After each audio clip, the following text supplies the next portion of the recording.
3, 2, 1.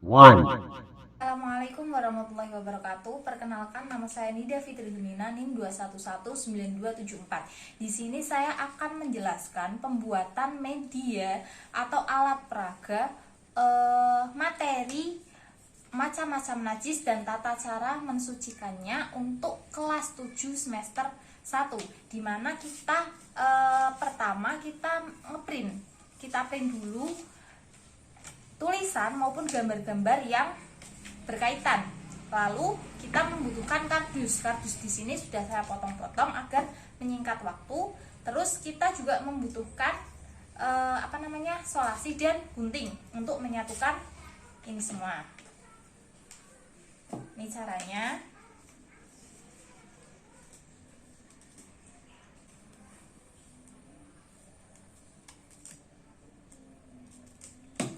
Juga ada tusuk, karena ini akan menggunakan ada styrofoam di sini nanti untuk menancapkan.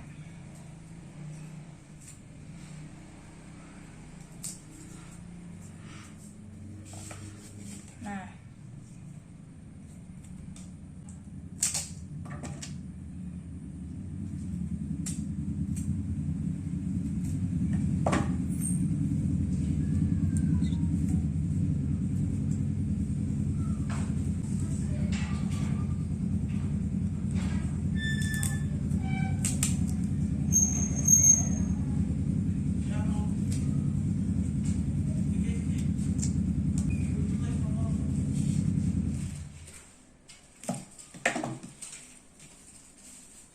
ini juga ada bipol unik-unik untuk menumbuhkan minat siswa, menarik siswa. Apalagi kan anak kelas 7 itu notabene anak masih kecil-kecil. Jadi untuk alat peraga seperti ini itu menurut saya lebih menyenangkan bagi anak kecil.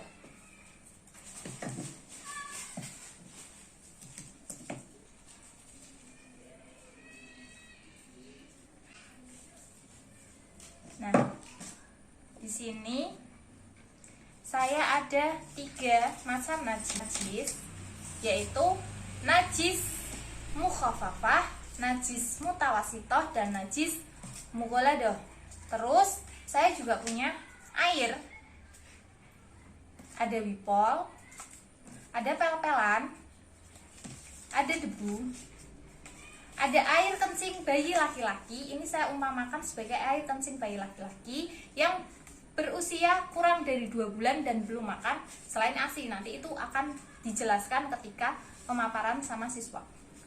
Ini bangkai tikus, ini anjing, ini darah. Dan alat peraga ini digunakan sebagai alat bantu penjelasan materi dan juga bisa juga digunakan sebagai alat evaluasi. Nah, tekniknya gimana alat bantu penjelasan materi? Jadi ketika kita menerangkan, bisa kita sambil perumpamakan. Juga semisal kita setelah menjelaskan, kita panggil satu anak untuk maju ke depan, yang lainnya memperhatikan. Ketika kita sudah memilihkan najis apa, kita memilihkan nih najis mutawasito untuk anak. Nah, kita tancapkan di sini najis mutawasito. Lalu anak biar milih sendiri apa nih najis apa dan alat apa yang harus digunakan. Di sini kan ada air kencing, ada darah, ada anjing, ada bangkai. Nah, semisal anak memilih bangkai, semisal anak memilih bangkai tikus, bangkai ini anak memilih bangkai, lalu kita komunikasikan ke anak-anak yang di depan, bangkai tikus najis mutawasito, benar tidak anak-anak? Semisal benar, ya benar, lalu lanjutkan. Nah, lalu kan semisal ini najis ditaruh sini, gimana nih anak cara membersihkannya? Semisal anak, oh najisnya dihilangkan dulu bu, oh iya dihilangkan dulu, lalu dikasih air, semisal, lalu dipel, lalu dikasih wipol, misal seperti itu. Benar nggak anak-anak? Benar ya. Kalau benar, sudah benar, aplaus, kita beri apresiasi. Nah, semisal ada lagi nih, najisnya najis apa? Semisal najis mughaladoh. Najis mughaladoh apa? Misal anjing bu, gitu kan, air liur anjing atau anjing. Nah, nanti kita tanya lagi ke teman-teman yang ada di bangku. Jadi itu menciptakan interaksi dua arah. Semisal anjing, oh cara membersihkannya gimana coba? Semisal disiram air Bu, terus dikasih wipol, kan sama kayak mutawasitoh tadi. Terus kita tanya ke anak-anak yang duduk, bener nggak teman-teman gitu, ada yang kurang nggak? Kurang Bu, pakai debus. Misal nih tangannya kena, cuman dikasih air sama sabun. Kurang Bu, pakai apa? Pakai debus, misal kayak gitu. Nah jadi kita menciptakan interaksi dua arah, kita juga membimbing untuk memahamkan anak. Mbak Ayah silakan maju.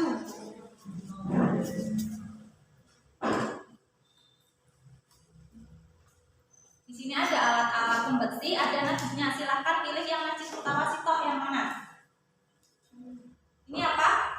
Bangkai tikus. Contoh bangkai tikus di sini. Coba cara menghilangkan najis mutawasitoh.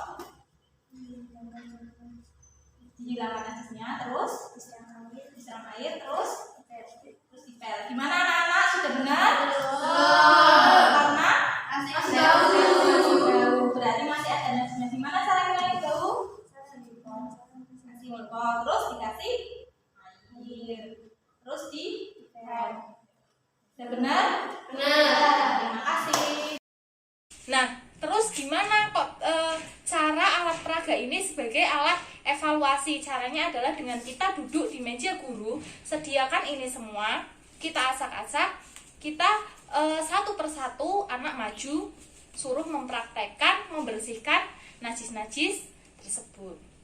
Nah, seperti tadi yang saya jelaskan, bahwa alat peraga ini mempunyai kelebihan. Kelebihan yang pertama apa? Bisa digunakan sebagai alat dalam penjelasan materi, juga sebagai alat evaluasi. Nah, kelebihan yang kedua yaitu memudahkan siswa memahami materi, memahami cara praktik dengan menggunakan alat peraga yang menyenangkan. Bisa saja kita menggunakan alat peraga asli, semisal kita di luar kelas menggunakan air asli, menggunakan semisal contohnya najis mutawasitoh, kita menggunakan tanah liat yang dibentuk coklat, itu bisa, itu juga menyenangkan. Cuman kalau itu membutuhkan luar kelas juga kurang menarik, karena kan alat peraga yang seperti ini, lucu-lucu seperti ini, untuk anak siswa kelas 7 menurut saya itu cocok karena menarik minat mereka. Nah, selanjutnya alat peraga ini menciptakan interaksi dua arah, di mana tadi saya contohkan ada interaksi antara siswa yang maju dan siswa yang duduk di bangku masing-masing. Nah, terus apa namanya?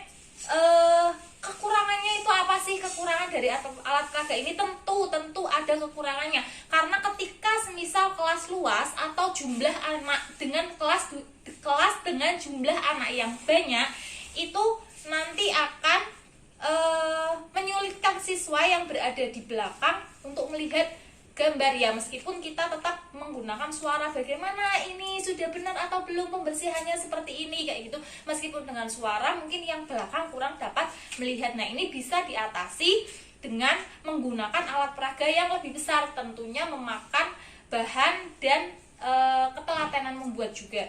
Terus, nah itu kekurangan yang kedua, yaitu kita harus telaten dalam membuatnya, karena ini buat alat peraga ini ada kardusnya juga yang kita potong, kita solasi agar dia bisa berdiri, biar bisa menarik minat siswa. Mungkin kurang lebihnya seperti itu.